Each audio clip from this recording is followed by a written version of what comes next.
Bem, pessoal, hoje nós iremos dar início aí, aos conceitos básicos. É o nosso primeiro conteúdo aí de AV2, tá?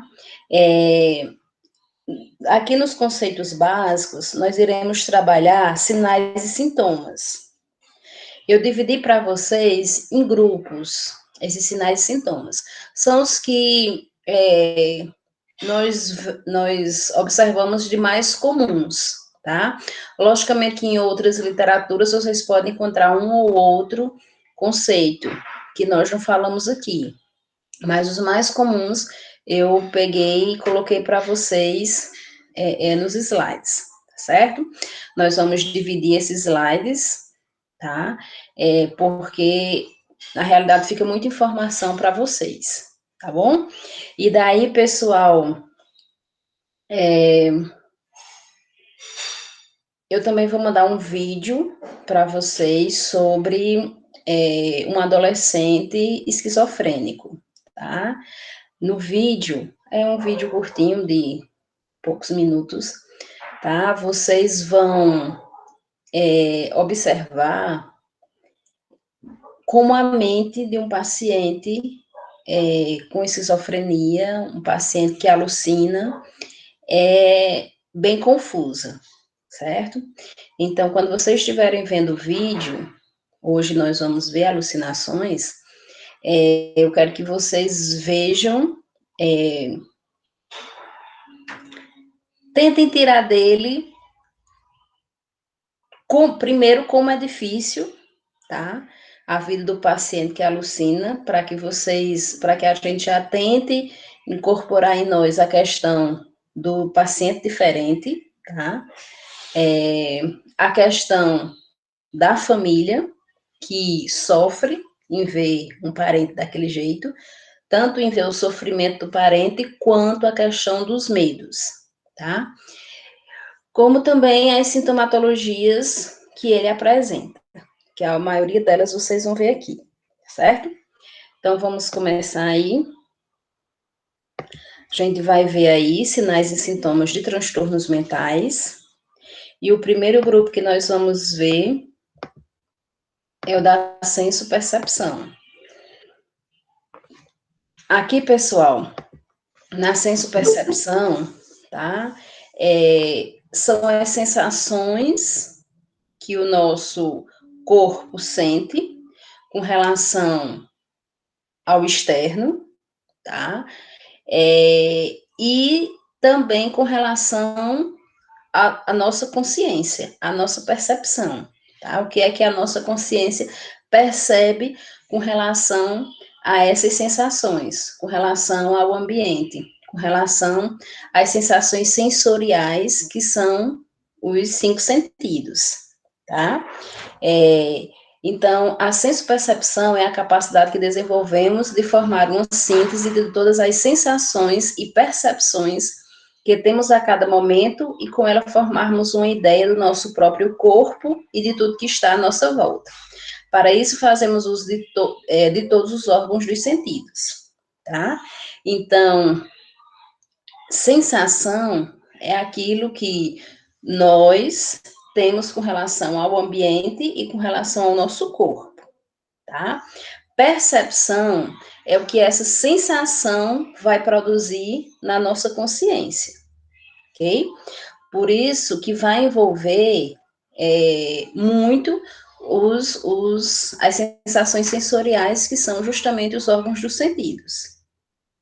Aí nós vamos ver as alterações que estão baseadas aí na senso-percepção. E daí eu trouxe para vocês as duas alterações da senso-percepção mais comuns, que são as alucinações e as ilusões. Mais na frente vai ter o slide conceituando, tá? Mas eu já vou falar para vocês. Alucinações é aquilo que não existe, mas que para o paciente é real. Ele está vivenciando isso e ele acredita nisso, tá? Muitas vezes ele acredita mais nas alucinações do que nas pessoas que ele convive, tá? E isso na maioria das vezes. Nós, como profissionais, não podemos alimentar as alucinações do paciente. Assim como nós temos que orientar a família a não alimentar as alucinações do paciente, certo? Porém, vocês vão encontrar alguns artigos científicos e algumas literaturas que falam que nós não podemos ir contra as alucinações do paciente. Aí vocês imaginam que fica um pouco contraditório. Se a gente não pode ir contra as alucinações, como é que a gente não alimenta? Tá?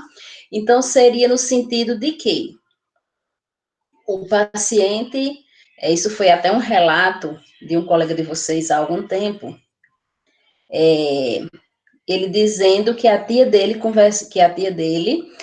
esquizofrênica, conversava com uma santa, tá? E daí, para ela, que alucinava, conversar com a santa era real, certo? Então, o profissional, assim como a família, não pode chegar para o paciente e dizer, essa santa não conversa, você está ficando louco, você é louco, tá? Isso aí eu estou indo contra o paciente. A partir do momento que eu digo, essa santa é de gesso, comigo ela não conversa. Eu não estou alimentando o que o paciente está me dizendo, tá? Por que eu não posso ir contra? Algumas literaturas, eles falam isso, né? Porque algumas vezes o fato de ir contra faz com que o paciente se torne agressivo, tá? E isso cometa violências, ok?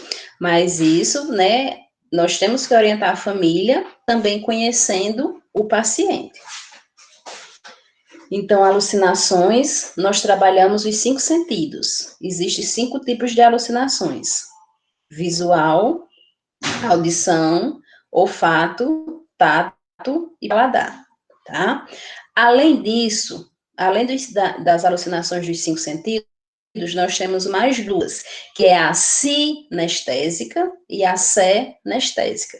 Todas estão nos slides, nós vamos ver, ok? Já, pessoal, as ilusões é algo que existe, só que para o paciente, ele vê isso, ele está vivenciando isso naquele momento, que para nós normais não está acontecendo, tá?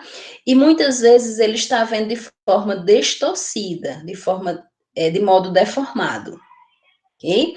Então, as alucinações, elas não existem, a não ser na cabeça do paciente com transtorno mental, do paciente que alucina, e as ilusões, elas existem, só que o paciente está vivenciando isso agora e não está acontecendo isso, só ele que está vivenciando isso, e geralmente é de modo deformado, tá certo?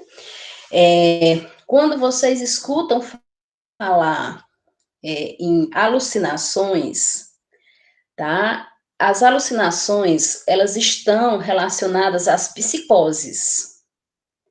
Então, sempre um paciente psicótico, sempre um paciente com psicose, ele vai apresentar alucinações. As alucinações, elas são mais comuns no paciente esquizofrênico, tá? E as pessoas, o senso comum, muitas vezes imaginam, associam, né, a esquizofrenia à psicose, ou seja, a esquizofrenia às alucinações, tá? Então, sempre que vocês escutarem falar psicose, psicótico, você já sabe que esse paciente alucina, tá? Só que as alucinações nós não só vemos na esquizofrenia, não. Pacientes com depressão grave, ele alucina, tá? Pacientes bipolar na fase de mania, ele alucina, tá certo? Então, muitas vezes o senso comum acha que só o paciente que alucina é o paciente esquizofrênico, tá? E na verdade não é só ele, ok? Tranquilo até aí? Vamos seguindo aí. Então, vamos começar a falar aí sobre alucinações. Alucinações são sensações ou percepções em que o objeto não existe, mas que é extremamente real para o paciente. E ele não pode controlá-las, pois independe de sua vontade. As alucinações podem ser auditivas, visuais, gustativas, olfativas, táteis, sinestésicas e das relações e funções corporais, que é o que a gente chama de senestésica, tá? Então, como eu falei para vocês, é aquilo que não existe, mas que para o paciente é real. Por isso que o paciente com alucinações auditivas, ele vai escutar, né, as vozes, tá? E vai obedecer essas vozes. Por isso que o paciente que apresenta alucinações visuais, ele vai ver o vulto, vai ver aquela pessoa, vai ver que aquela imagem está se mexendo e ele acredita naquilo, certo? Isso é real para o paciente. E isso vocês vão ver lá no vídeo, um adolescente esquizofrênico, tá? Há uma convicção inabalável da pessoa que alucina em relação ao objeto alucinado. Ele crê, para o paciente, aquilo é real, tá? Por isso fica difícil para nós irmos contra aquilo que é realidade para o paciente, tá?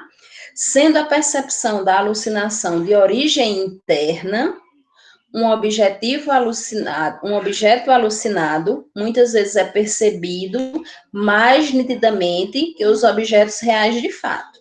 Então, é aquilo que eu falei para vocês. Muitas vezes o paciente, ele acredita mais no que ele está alucinando do que nas pessoas em que ele convive.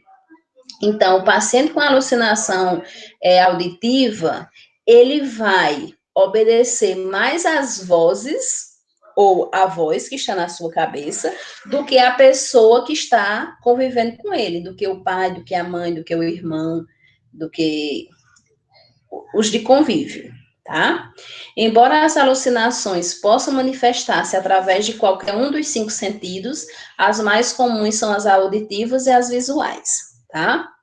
Então, dentre os 5 sentidos, as mais comuns é a alucinação auditiva e a alucinação visual.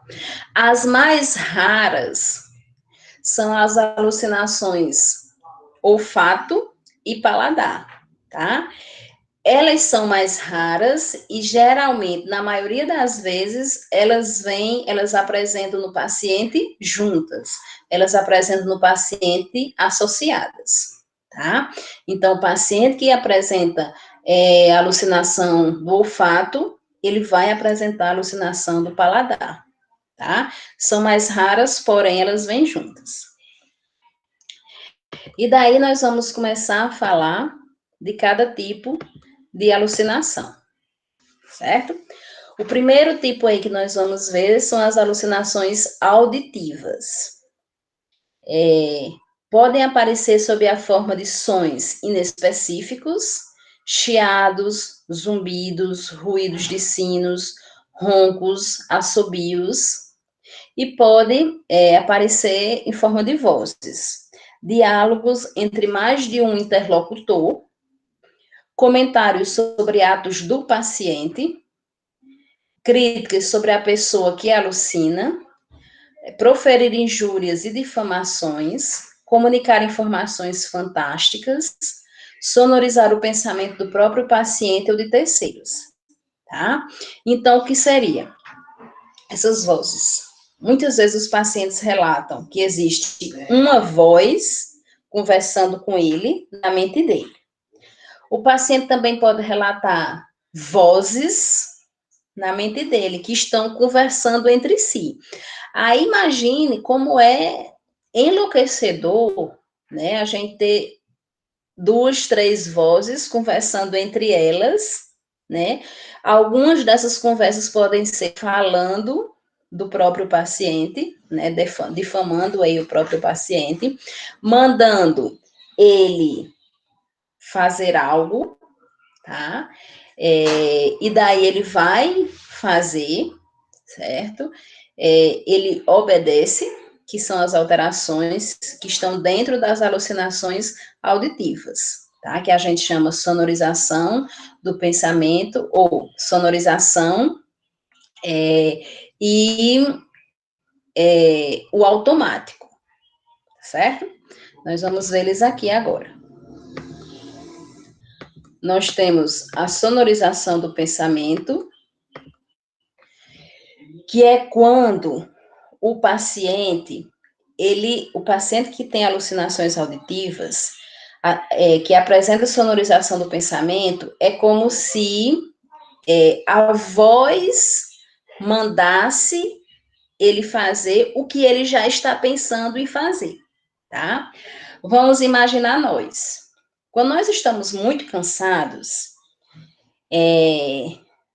por exemplo, quando a gente chega, né, de uma atividade física, estamos muito cansados, então a gente vê uma cadeira, né, então a gente imagina, vou sentar nessa cadeira. Nossa mente não imagina isso, tá?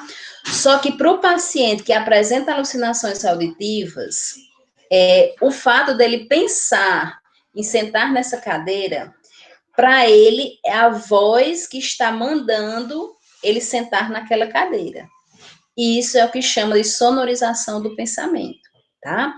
Já está no pensamento do paciente sentar naquela cadeira, mas para ele é a voz, ele já está tão adaptado a voz mandar ele fazer determinadas coisas, que para ele é a voz que está mandando ele sentar na cadeira. E isso se chama sonorização do pensamento. É quando as vozes ditam antecipadamente as atitudes do paciente, como se ele pensasse em voz alta ou como se alguma voz estivesse comentando todos os seus atos. Lá vai ele lavar as mãos, lá vai ele ligar a televisão, e assim por diante. Algumas vezes, as vozes alucinadas podem determinar ordens ao paciente, o qual as obedece mesmo contra sua vontade, tá?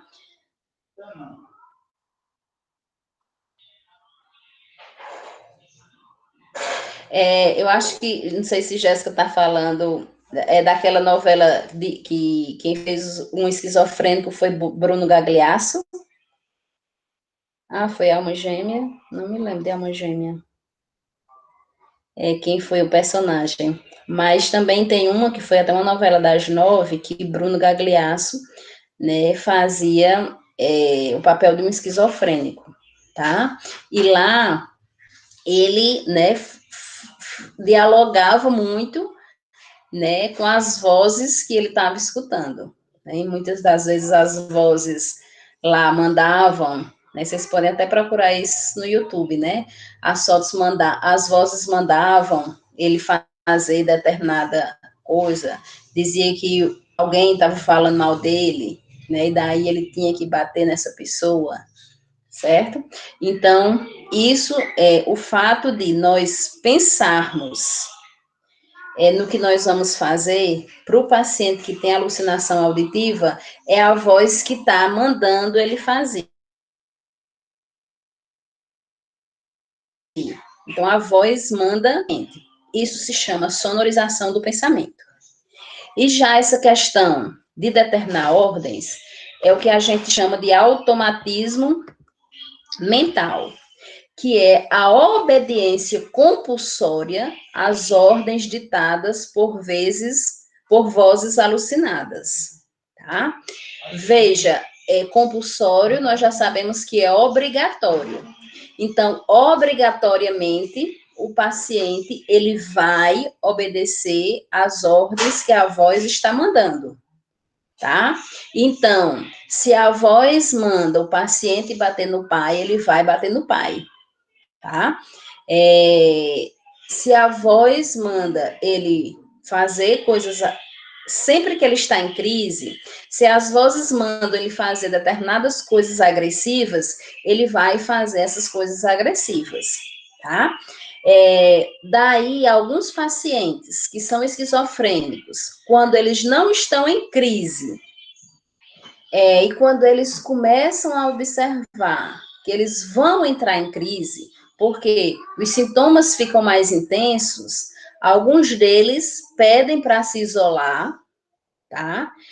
Alguns deles pedem para se internar no hospital psiquiátrico, porque eles já estão sentindo que as vozes estão voltando a falar, e eles sabem que quando as vozes começam a falar, eles vão cometer violência, eles vão cometer agressões, tá?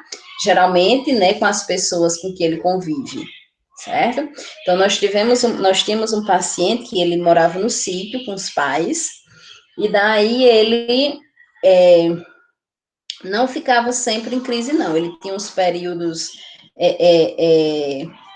de manutenção, tá? Ele diagnosticado como esquizofrênico, ele tinha uns períodos de manutenção e uns períodos de crise. E quando ele sentia que os sintomas estavam voltando, então ele já ia até o CAPS, ele não frequentava o CAPS diariamente, né? Por opção da família mesmo. Então ele já ia até o CAPS e pedia para ser internado no hospital psiquiátrico, ok? Porque ele sabia que toda vez que ele ficava em crise, ele agredia os pais, tá? Então, tem pacientes que têm essa consciência, ok, pessoal? Tranquilo? Então, as alterações mais comuns que nós temos aí dentro das alucinações auditivas é a sonorização do pensamento e o automatismo mental. É o que a gente mais observa no paciente que alucina. Outra coisa, pessoal, aqui que nós temos dentro das alucinações auditivas, tá? É o paciente que comete determinados crimes, certo? Porque as vozes estão mandando eles fazerem determinadas ações, tá? E daí eles vão obedecer. É aí onde entra a questão forense, tá? Para dar laudos psiquiátricos no sentido de realmente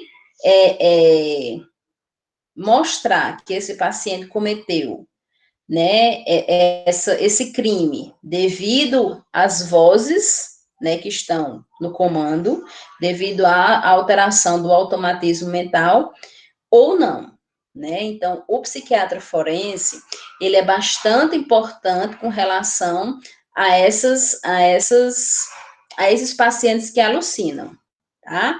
É muito que a gente vai ver nas alucinações visuais, quando muitas vezes a mãe mata o próprio filho, né? Que a gente chama aí de infanticídio. A gente vai ver nas alucinações visuais.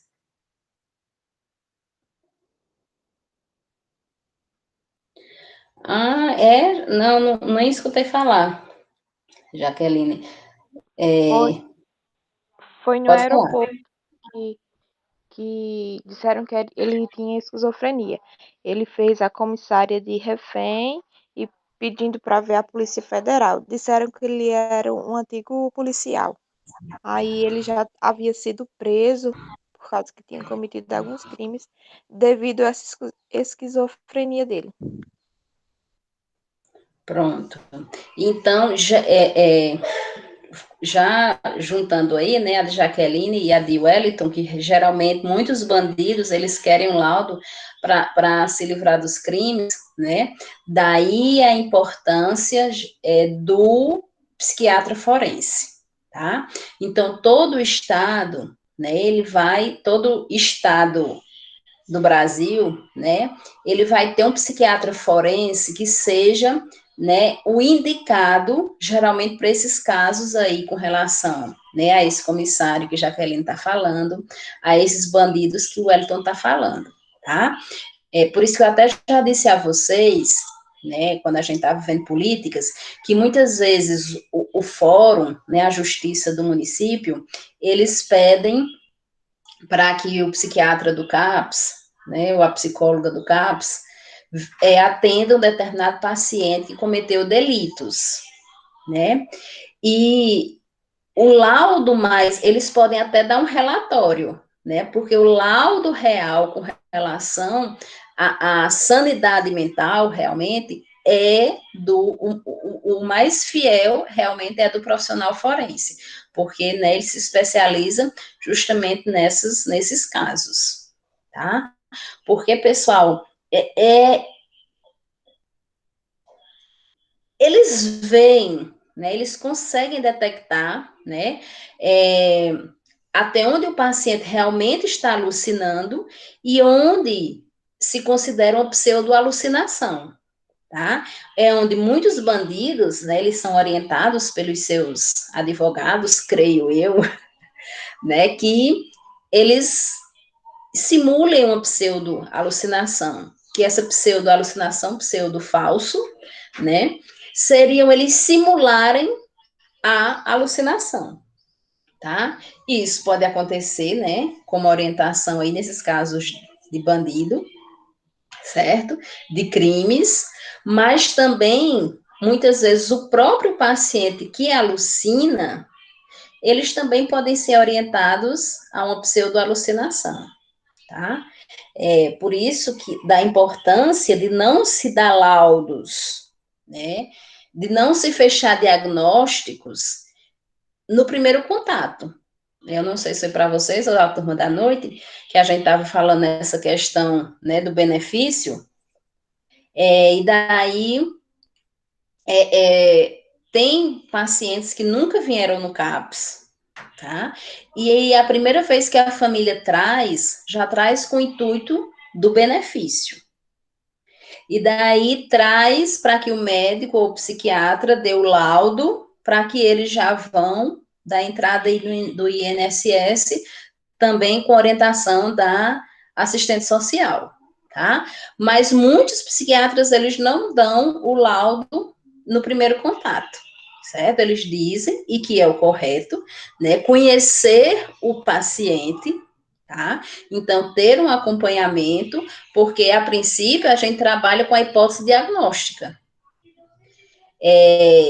Quando o profissional ele vai conhecendo o paciente, vai observando, né? Começa-se o tratamento e daí como é que esse paciente responde ao tratamento, aí sim se fecha o diagnóstico do paciente, certo? Então, a importância aí do profissional forense para esses casos aí de crimes, tá? E daí, pessoal, nós vamos para as alucinações visuais. Nas alucinações visuais, nós temos aí, né, são percepções visuais dos objetos fielmente percebidos, portanto, são reais para a pessoa que os percebe, né? Portanto, esses objetos, ou essas visões, elas são reais para a pessoa que está alucinando. Então, se eles vê a imagem se mexendo, para ele isso é fiel, isso é real, tá? Então, nós temos formas inespecíficas, clarões, chamas, raios, vultos, sombras, e formas definidas, pessoas, monstros, demônios, animais, santos, anjos e bruxas, tá? São essas formas definidas onde nós observamos nas mulheres, né, que apresentam transtornos puerperais, tá? Dentro do transtorno puerperal, nós vamos ver, nós temos 3 tipos. O mais grave é a psicose puerperal, que é quando a mãe, ela comete infanticídio, tá? Por que ela comete infanticídio? Porque ela está apresentando alucinações visuais, tá? Ela está vendo o filho morto, o bebê está lá se mexendo, né? Tá lá chorando, gritando, mas ela está vendo lá o filho parado morto, tá? Ela está vendo ele mutilado, ela está vendo o monstro, tá certo? E daí ela acaba cometendo infanticídio, tá? Nesses casos também há necessidade aí do profissional forense para que eles trabalhem nessa puérpera e realmente identifiquem aí a questão da alucinação visual. Dentro da alucinação visual, pessoal, nós temos aí como alterações as alucinações oniroides. Essas alucinações oniroides é quando o paciente ele começa a vivenciar uma outra realidade, tá?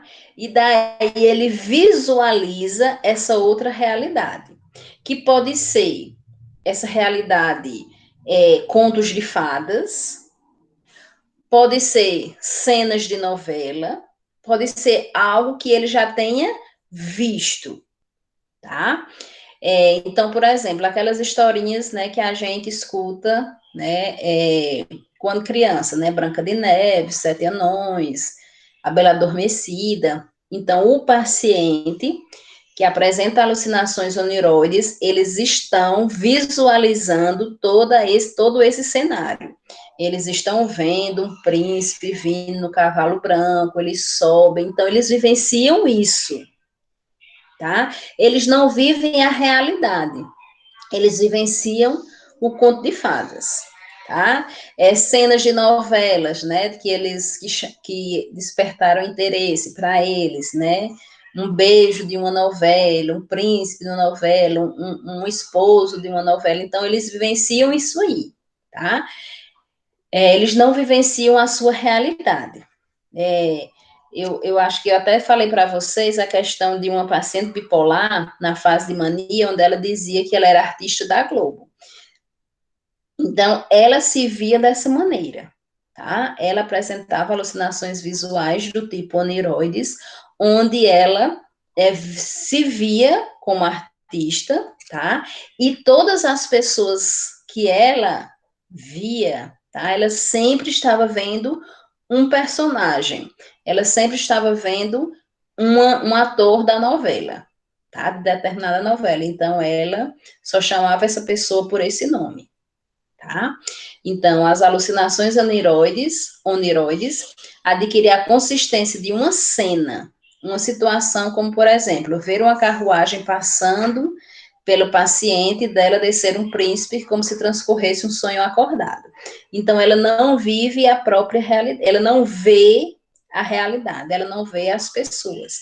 Nas pessoas, ela vê, né, um príncipe, uma pessoa da novela, tá? De um filme, certo? Então, ela sempre está nesse mundo aí fictício.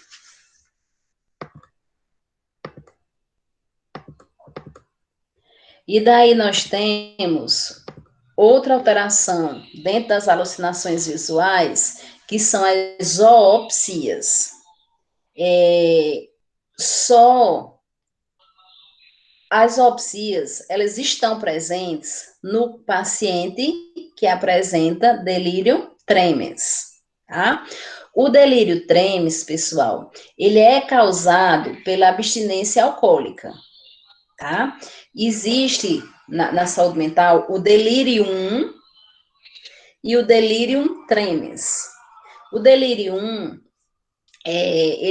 nós vamos ver mais na frente, ele é uma sintomatologia da depressão, tá? Onde o paciente ele fica com os pensamentos mais lentos, ele fica com movimento mais lento, meio adormecido, tá? E isso é causado pela própria doença. Já o delirium tremens, que até fala aqui, né, o delirium tremens do alcoolista, eles acontecem, ele é uma sintomatologia do paciente em abstinência alcoólica, tá? Então, o paciente em abstinência, ele pode apresentar, em abstinência alcoólica, ele pode apresentar alucinações visuais, onde ele vai começar a ver bichos, que é o que a gente chama de zoopsias, tá? Então, esses bichos vão causar medo no paciente, vão causar terror, certo? Vão causar ansiedade, choro, tá? Como se o paciente sempre se sentisse refém, sempre estivesse refém desse bicho que ele está visualizando, Tá? Então, no delírio trêmeis do alcoolista, são alucinações visuais com uma temática predominantemente de bichos e animais peçonhentos. Cobras, aranhas, percevejos, jacarés, lagartos, e nesse caso recebe-se o sugestivo nome de isopsias, que são promovedores de grande ansiedade e apreensão. Tá? Então, as opsias, elas estão dentro das alucinações visuais. Tranquilo? E daí nós vamos para as alucinações táteis. Tá indo rápido, pessoal? Tá dando para acompanhar? Podemos prosseguir dessa maneira? Quando a gente terminar alucinações, eu vou dar aquela paradinha aí, né? Que agora eu fui recomendada para dar 10 minutos, né? Sei não, eu dava 2 minutos só para o Wellington tomar um café. Ótimo, pessoal. Então, bora lá. As alucinações táteis. São as percepções de estímulos táteis sem que exista o objeto correspondente. É observada principalmente nas psicoses tóxicas e nas psicoses delirantes crônicas, tá? O paciente, ele sente picado por pequenos animais, insetos esquisitos, vermes que caminham sobre a pele, pancadas, alfinetadas, queimaduras, estranhos carrapatos que penetram em algum orifício fisiológico, etc. Então, veja que as alucinações táteis, né, são sensações, tá?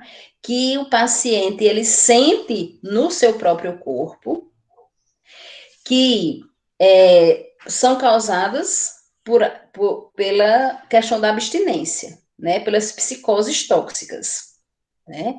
Psicose, a gente já viu, já falou, né? Que sempre que a gente escutar a palavra psicose, nós iremos associar as alucinações tóxicas no sentido aí, né? Do uso de drogas, tá? E o paciente, ele realmente vai sentir algo furando ele, tá? E ele vai relatar isso. Algo está queimando em alguma parte do corpo, tá? Ele vai sentir que os objetos estão caminhando na pele dele, tá? Sob a pele, tá? E daí, isso vai trazer ansiedade, isso vai trazer medo, isso vai trazer apreensão, tá? As mesmas coisas das opsias. Só que agora, né, isso está acontecendo no corpo do paciente, ele não está mais vendo esses bichos, como nas opsias, como nas alucinações visuais. Agora ele está sentindo isso no corpo dele, tá? Então ele vai sentir que alguma coisa está entrando, né, no corpo dele e vai estar aí caminhando. O Wellington falou em misericórdia, eu me lembrei de, às vezes, né, nós estamos dormindo, né, aí vem uma muriçoca aqui bem perto do nosso ouvido, que a gente tem a sensação, né, de que ela entrou.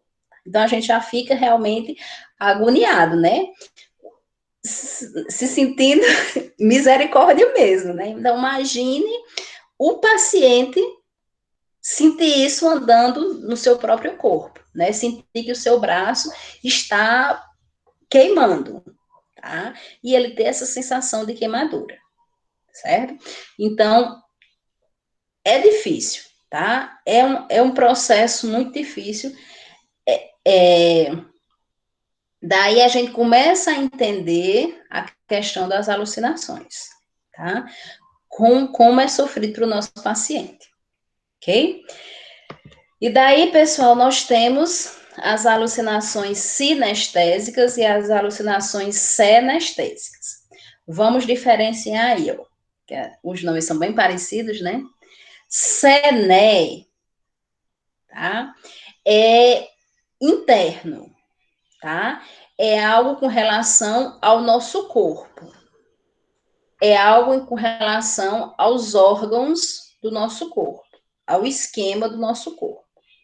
Então, o paciente, ele vai relatar, o paciente que apresenta alucinações senestésicas, ele vai relatar que os órgãos estão se revirando, tá? Os órgãos estão saindo do lugar e indo para outro local. E eles acreditam nisso, certo? O coração está no pé, meu coração desceu, tá? Ele está lá no pé, eu não sinto mais ele batendo aqui, eu só sinto ele batendo lá no pé. O paciente, ele relata isso e ele acredita nisso, tá? Então, as alucinações, por isso que alucinações é algo que não existe, certo? Então, as alucinações senestésicas é com relação ao interno, tá? Aos órgãos do nosso corpo. Então, é algo que está mexendo, né, aí no nosso corpo, dentro. Já as alucinações sinestésicas é com relação ao ambiente, tá? Então, veja, o paciente está vendo a parede se mover. E a parede está vindo contra ele, e agora ele está apertadinho no local, tá? Ele está tão apertado com as paredes em volta que ele não consegue se mexer. E isso é uma alucinação sinestésica, tá? Então, recapitulando aí, alucinações senestésicas é com relação ao interno, aos nossos órgãos, ao nosso corpo, que para o paciente, né, tudo está se movimentando.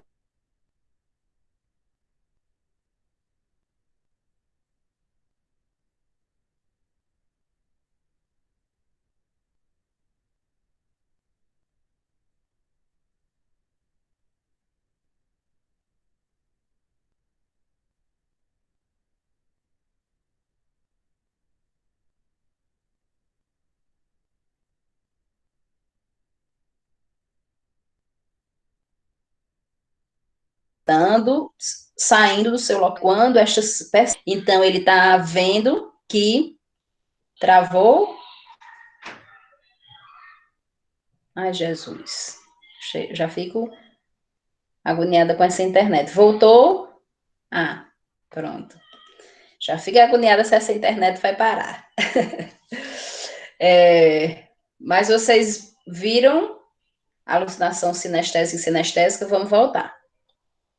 As alucinações senestésicas é no sentido de que o paciente ele está vivenciando algo interno, algo dentro do corpo dele, que está acontecendo, tá? Os órgãos estão se mexendo, os órgãos pararam de funcionar, tudo está desregular. O corpo, né, os órgãos não estão nos mesmos locais, certo? Já as alucinações sinestésicas é com relação ao ambiente, ao externo, tá? Então, ele tem a sensação de que a parede está se movendo, tá? Ele tem a sensação de que ele está sendo aprisionado num local só, e daí ele não consegue se mexer. Ele tem a sensação de que a casa está flutuando, tá? E ele está lá, tipo aquele filme, né? Upgrade, acho que é Up, né? O velhinho lá com a casa nos balões, né? Sendo levado pelos balões, tá? E isso são alucinações sinestésicas. Tranquilo com relação aos dois? E daí nós vamos para as alucinações do olfato e do paladar, tá? Como eu falei para vocês, né, elas são raras, porém elas acontecem juntas. As alucinações olfativas e gustativas estão associadas e são raras. O gosto e os odores podem ser muito desagradáveis e são percebidos sem que exista o objeto correspondente ao gosto e ao cheiro, tá? Então, a gente pode ter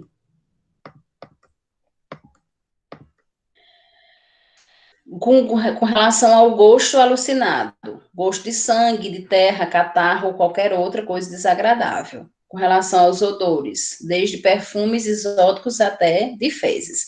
Então, veja bem, eu, normal, estou aqui com um prato de comida, como normal. A comida está deliciosa, está saborosa, tá? Não tem nada de diferente.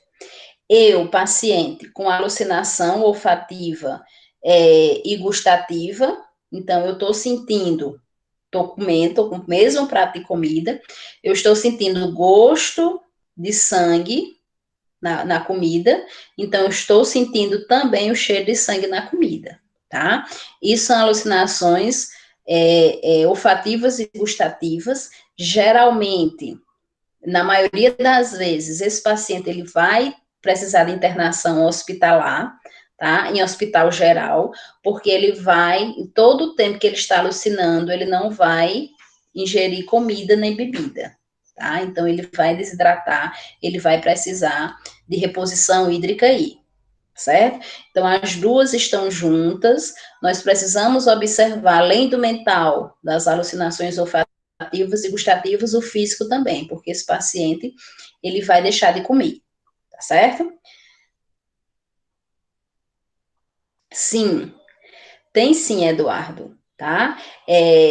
Justamente por quê? Porque o pânico, o paciente ele não sabe explicar, tá? Ele não sabe explicar o seu medo, não há uma explicação da crise, né? A crise foi causada por quê? Então, a maioria, algumas vezes, né, as alucinações sinestésicas estão presentes no pânico, sim, tá? Porque é algo que não existe a própria mente do paciente que está criando esses medos, ok? Tranquilo, pessoal, com relação às alucinações? E daí, para encerrar e a gente dar o intervalo, nós temos aí o conceito de ilusões. Ao contrário das alucinações, o objeto percebido existe, mas sua percepção é falseada, ela é deformada. Então, veja bem, a parede da nossa casa, ela pode cair, não pode?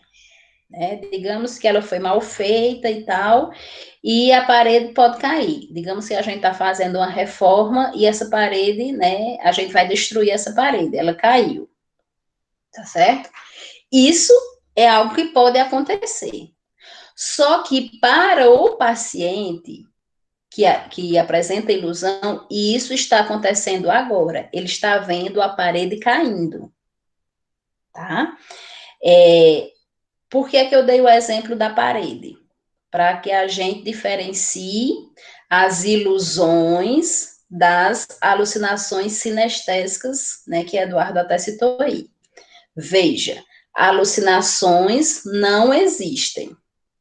Quando eu exemplifiquei para vocês as alucinações sinestésicas, era a parede se movendo, né? A parede ela não se move, né? Então não se move no sentido de estar, né, nos encurralando aí. Ela não sai do canto. Então, para o paciente, isso é uma alucinação sinestésica. A ilusão, a parede ela pode cair, né? Uma parede, qualquer parede ela pode cair. Só que o paciente está vivenciando isso agora. Então, isso é uma ilusão, tá certo? Outro exemplo aí de ilusão. Um ladrão pode entrar na janela da nossa casa, né? Só que o paciente ele está vendo, certo? Ele está vendo nessa janela, estou vendo a janela aqui da minha casa, viu? Estou pensando. Essa janela tem uma grade, tá? O paciente ele está vendo o ladrão entrando pela grade, tá? Então veja, o ladrão ele pode entrar. Só que o paciente ele está apresentando, então isso existe. Só que o paciente ele está apresentando ilusão, por quê? Porque primeiro ele está vendo isso agora, ele está vivenciando isso agora. E para mim, para nós normais, isso não está acontecendo. A gente olha para a janela e não vê nada. está vendo de modo deformado, porque o ladrão ele não vai conseguir entrar pela grade, né? Então, veja que o paciente, ele está apresentando uma ilusão porque ele está vivenciando aquilo agora e é algo deformado, é algo que é impossível, mas que pode acontecer.